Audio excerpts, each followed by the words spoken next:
ओम शांति। 31 अक्टूबर की बाबा की मुरली। मीठे बच्चे, तुम अभी पुजारी से पूज्य, बेगर से प्रिंस बन रहे हो, इसलिए तुम्हें खुशी में खगियां मारनी है, कभी भी रोना नहीं है।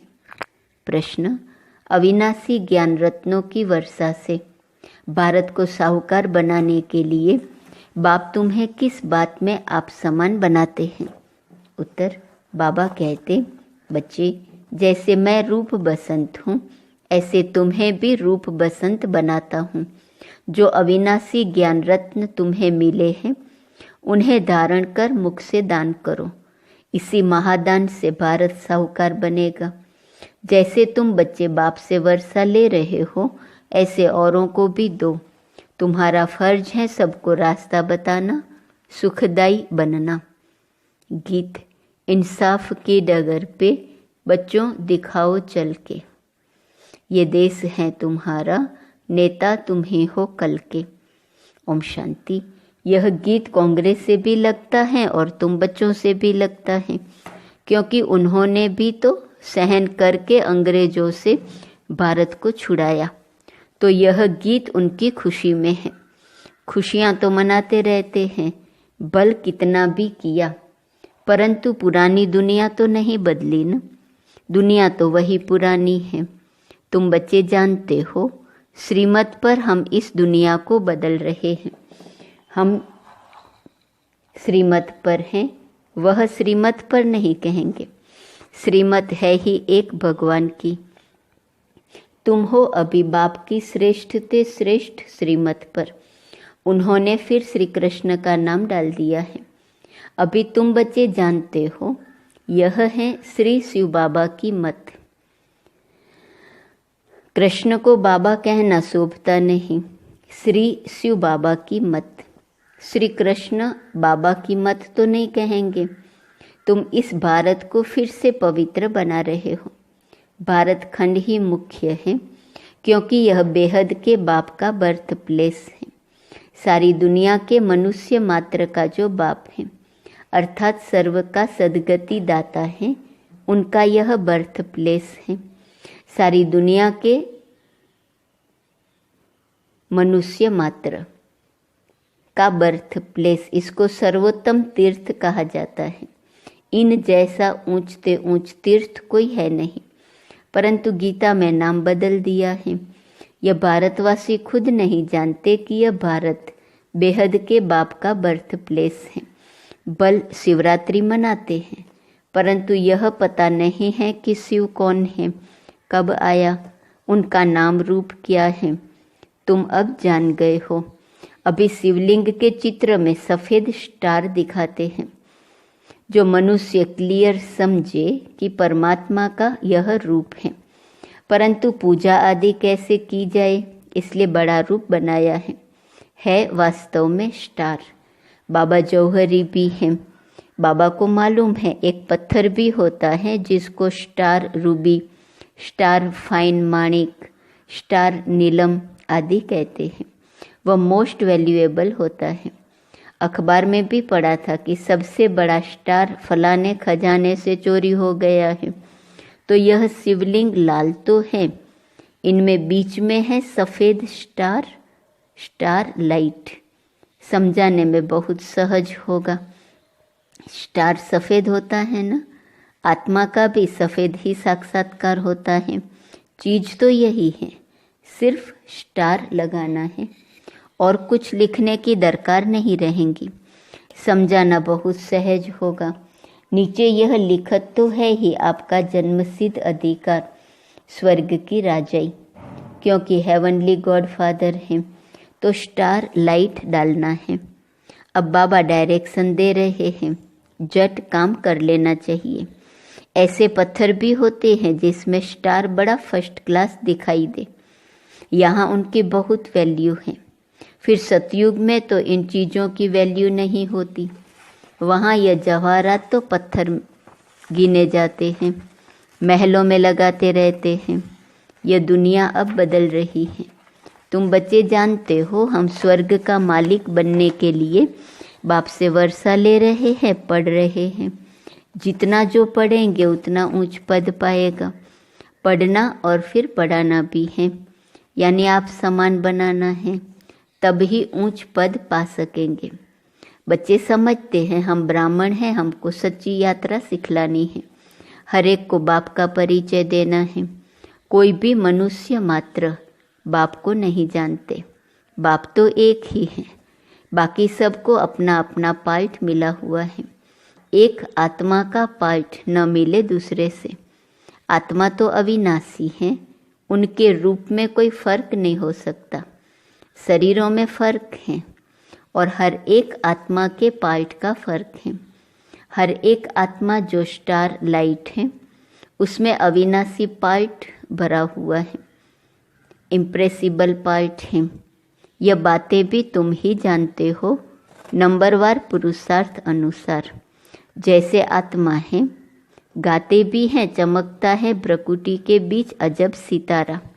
अजब है न, कितना छोटा सा स्टार, उसमें 84 जन्मों का पार्ट भरा हुआ है। यह बातें जब सुनेंगे तो बहुत आफरीन देंगे कि बरोबर इन्हों को तो पढ़ाने वाला वह परमात्मा है, तुमको तो सबको पढ़ाना है। भल क्रिश्चियन लोग अंग्रेजी जानने वाले हैं, तुम हिंदी में बोलो, फिर इंटरप्रेटर इंग्लिश में ट्रांसलेट कर सुनाता जाएगा। उनके पास इंटरप्रेटर अर्थात अनुवाद करने वाले होते हैं। बाप का परिचय तो देना है। जैसे बाप दुख हरता सुख करता है, वैसे तुम बच्चों को भी बनना है। हर एक को रास्ता बताना है, औरों को भी सुखदायी बनाना, यह तुम बच्चों का फर्ज है। तुम खुद बाप से इतना वर्षा ले रहे हो तो फिर औरों को भी देना पड़े। यह है महादान। यह एक एक वर्षंस लाखों रुपयों का है। शास्त्रों के वर्षंस अगर लाखों रुपयों के होते तो फिर भारत इतना कंगाल क्यों होता। तो तुम बच्चों को समझाना है, बाप का परिचय देना है। वह भी परम आत्मा है, रूप भी है, बसंत भी है। परंतु अविनाशी ज्ञान रत्नों की वर्षा कैसे करें? जरूर शरीर चाहिए। तो बाप आकर तुम बच्चों को अर्थात तुम्हारी आत्मा को रूप बसंत बनाते हैं। अविनाशी ज्ञान रत्नों की धारणा करनी है। मुख द्वारा फिर यह दान देना चाहिए। जिन रत्नों का कोई मूल्य नहीं कर सकता, उस पर भी एक कहानी है। तो यह धारणा करनी चाहिए। कहते हैं न, शिव बाबा बम बम भोलानाथ भर दे झोली। यह अविनाशी ज्ञान रत्नों से झोली भरनी है। फिर वहाँ तो तुम्हारे महल हीरे जवाहरों के बन जाएंगे। तो यह हर एक को समझाना है। जहाँ बाप रहते हैं वह है निर्वाण धाम अथवा मुक्ति धाम। बुद्ध आदि के लिए कहते हैं पार निर्वाण गया, तो वह सभी का होम अर्थात घर हुआ न। वह बाप का भी होम है। बाप अभी आए हैं सबको ले जाने के लिए, अथाह धन दे रहे हैं। तो बाप का परिचय तुम नहीं देंगे तो कौन देंगे? बाप कहते हैं यह सब देह के धर्म है कि मैं क्रिश्चियन हूँ, फलाना हूँ। यह सब छोड़ अब मुझ बाप को याद करो, जिसको तुम भक्ति मार्ग में याद करते आए हो। गाया भी जाता है अंत मति सोगति, ग्रंथ में भी है न, अंतकाल जो स्त्री सिमरे। अब कुकर सुकर तो बन नहीं सकते, फिर भी जन्म तो मिलता है न। यहाँ बाप कहते हैं देही अभिमानी बनो, मुझे याद करो। तुम अपने बाप को और घर को भूल गए हो। अब नाटक पूरा होता है, फिर रिपीट होना है। इस्लामी, बौद्धी, क्रिश्चियन सब अपना पार्ट रिपीट करते आए हैं। यह ड्रामा अनेक बार रिपीट होता आया है। उनका कोई आदि अंत नहीं। ड्रामा का आदि अंत तो है, फिर रिपीट होता रहता है ऑटोमेटिकली। यह बातें जिनकी समझी हुई हैं उनको औरों को समझाना पड़े कि आकर बाप को जानो। बाप को न जानने से मनुष्य आर्फन बन गए हैं। अभी समझो, पोप कहते हैं कि लड़ाई न करो, तो भी वह मानेंगे थोड़े ही। क्रिश्चियन लोगों का बड़ा है पोप, सबका गुरु है, फिर गुरु की मत पर क्यों नहीं चलते? यह कोई की भी बात मानने वाले नहीं हैं। बाप ही आकर के मत देते हैं तो सबको समझाना है। धीरे धीरे सब धर्म वाले समझेंगे। पहले सिर्फ तुम सिंधी थे, अभी सब आने लगे हैं। क्रिश्चियन को भी बाप का परिचय देना चाहिए, जिससे वे भी बाप से वर्षा लेने के हकदार बने। इसमें थकना नहीं चाहिए।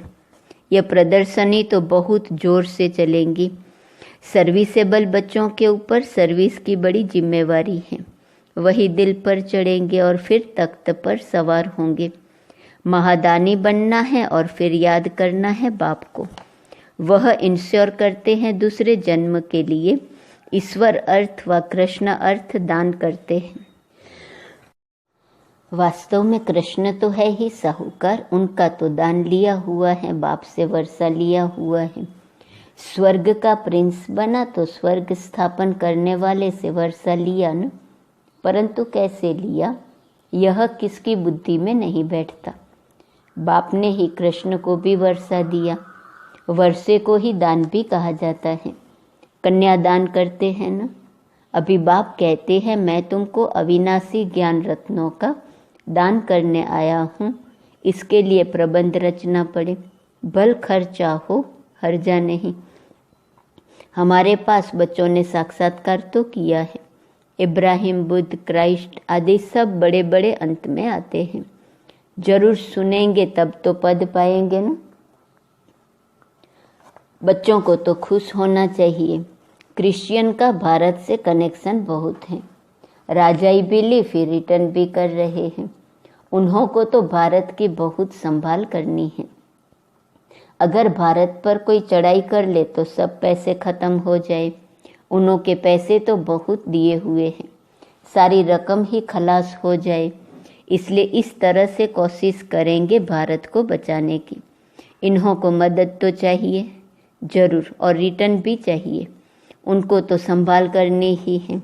बाबा जानते हैं भारत गरीब है, तो वहाँ से भी मदद कराते हैं और खुद भी आकर मदद दे रहे हैं। अभी वह मदद देते हैं और भविष्य के लिए फिर बाप मदद देते हैं। तो बहुत अच्छा एक मंडप बनाकर वहाँ सब क्रिश्चियन को निमंत्रण देना है। कितने अच्छे अच्छे चित्र हैं, इनमें सारी नॉलेज है। दिन प्रतिदिन बुद्धि का ताला खुलता जाएगा। तुम जानते हो छोटी आत्मा में कितना भारी पार्ट भरा हुआ है।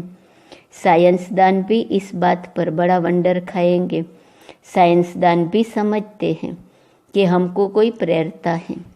विनाश तो होना है जरूर, यह ड्रामा में नूंद है। शंकर की कोई बात नहीं, यह तो निमित्त करके नाम रखा है। नेचुरल कैलिमिटीज भी होनी है। यह बातें सुनने से वो बड़े खुश होंगे, तुमको बहुत थैंक्स देंगे। बहुत फॉरेनर्स आएंगे। घर बैठे आते हैं तो दान जरूर देना है। अपने लिए तो इस समय सब आर्फन कंगाल हैं। सारी दुनिया छोरे और छोरियां हैं, क्योंकि फादर मदर का ही परिचय नहीं है। तो तुम विश्व के मालिक बनते हो, तो बच्चों को सर्विस का भी नशा होना चाहिए। तार भी देंगे कि आकर समझो। बाप आए हुए हैं सब आत्माओं को ले जाने। आत्मा खुश होती है बरोबर। अब नाटक पूरा हुआ, अब बाबा आए हैं ले जाने। फिर हम सुख धाम में आएंगे। आधा कल्प पुजारी बन बाप को याद किया है, अब फिर पूज्य बनना है। तो खुशी में खगियां मारनी चाहिए। खुशी न होने से फिर रोते रहते। जो रोते हैं सो खोते हैं। हाँ, ऐसे सुख देने वाले बाप की याद में प्रेम के आंसू आए तो वह माला के दाने हैं। बाप की श्रीमत से श्रेष्ठ बनेंगे। यह बाप भी कहते हैं कदम कदम पर शिव बाबा की मत पर चलना है। श्रीमत ही श्रेष्ठ है, बड़ी ऊंची पढ़ाई है। तीर्थों पर मनुष्य जाते हैं, बहुत कठिनाइयाँ सामने आती हैं। आगे तो पैदल जाते थे, अभी गवर्नमेंट ने सहज कर दिया है। तो बाप समझाते हैं कदम कदम पर श्रीमत पर चलना है। सावधानी से चढ़े तो चाखे वैकुंठ रस, गिरे तो चकनाचूर। कदम कदम पर राय लेनी है। चिट्ठी लिखो शिव बाबा थ्रू ब्रह्मा अथवा ब्रह्मा कुमारियाँ। तो शिव बाबा याद पड़ेगा। परंतु बहुत बच्चे लिखने में भूल जाते हैं। एक दिन सबकी बुद्धि का ताला जरूर खुलने का है। बच्चों को सर्विस का बहुत शौक चाहिए, सर्विस बहुत करनी है। यह भी ड्रामा में नोंद है। खर्चा आपे ही आएगा, अनायास ही सब कुछ होता जाएगा। बाप कहते हैं तुमको 3 पैर पृथ्वी का मिलना भी मुश्किल है, फिर भी तुमने कल्प पहले भारत को स्वर्ग बनाया ही है। अच्छा समझाते तो बहुत हैं, धारणा भी हो। जास्ती भारी माल खाने से फिर हजम नहीं होता है। प्रदर्शनी में बल आते तो बहुत हैं, परंतु एक को भी ये निश्चय नहीं बैठता है कि इन्हों को पढ़ाने वाला अथवा राजयोग सिखलाने वाला बाप है। पहले पहले ये निश्चय बिठाना है। तुम समझा सकते हो, यह है प्रजापिता ब्रह्मा कुमार कुमारियाँ। रचयिता तो एक ही परम पिता परमात्मा है। बाप से ही वर्षा मिलना है। बाप का जब तक बच्चा न बने तो वर्षा मिल न सके। भक्तों को फल देने वाला है बाप। इतने सब ब्रह्मा कुमार कुमारियाँ हैं। प्रजापिता ब्रह्मा को भी क्रिएटर कहते हैं। अभी रचना होती है नई दुनिया की। भगवान उवाच, मैं तुमको राजयोग सिखाता हूँ। अच्छा, मीठे मीठे लक्की सितारों प्रति ज्ञान सूर्य ज्ञान चंद्रमा का याद, प्यार और गुड मॉर्निंग। रूहानी बाप की रूहानी बच्चों को नमस्ते। रूहानी बच्चों की रूहानी बाप को नमस्ते नमस्ते नमस्ते। धारणा के लिए मुख्य सार। पहली पॉइंट, बाप के दिल तख्त पर बैठने के लिए सर्विस की जवाबदारी लेनी है। महादानी जरूर बनना है। ज्ञान दान करने में कुछ खर्चा हो तो हर्जा नहीं। दूसरी पॉइंट, ऊंची चढ़ाई है इसलिए बहुत सावधानी से चलना है। कदम कदम पर श्रीमत लेते रहना है। वरदान, लगन की अग्नि में सब चिंताओं को समाप्त करने वाले निश्चय बुद्धि निश्चिंत भव। जो बच्चे निश्चय बुद्धि हैं वह सभी बातों में निश्चिंत रहते हैं। चिंताएं सारी मिट गई। बाप ने चिंताओं की चिता से उठाकर दिल तख्त पर बिठा दिया। बाप से लगन लगी और लगन के आधार पर लगन की अग्नि में सब चिंताएं समाप्त हो गई, जैसे थी ही नहीं। न तन की चिंता, न मन में कोई व्यर्थ चिंता और न धन की चिंता। क्या होगा? ज्ञान की शक्ति से सब जान गए, इसलिए सब चिंताओं से परे निश्चिंत जीवन हो गई। स्लोगन, ऐसे अचल बनो, अडोल बनो जो किसी भी प्रकार की समस्या बुद्धि रूपी पांव को हिला न सके। अचल अडोल अवस्था हो जो समस्या बुद्धि रूपी पांव को हिला न सके। आज का स्वमान, मैं सर्वगुण संपन्न हूँ। अव्यक्त इशारे की पॉइंट 31 अक्टूबर। संगम युग पर जो सर्वगुणों का खजाना मिलता है उसे सफल करो तो सदा के लिए गुण मूर्त बन जाएंगे। देखो, गुणवान आत्माओं का अभी लास्ट समय तक भी सर्वगुण संपन्न देवता के रूप में गायन होता है। स्थूल धन का खजाना सफल करने से 21 जन्मों के लिए मालामाल बन जाते हैं। तो सफल करो और सफलता मूर्त बनो। ओम शांति।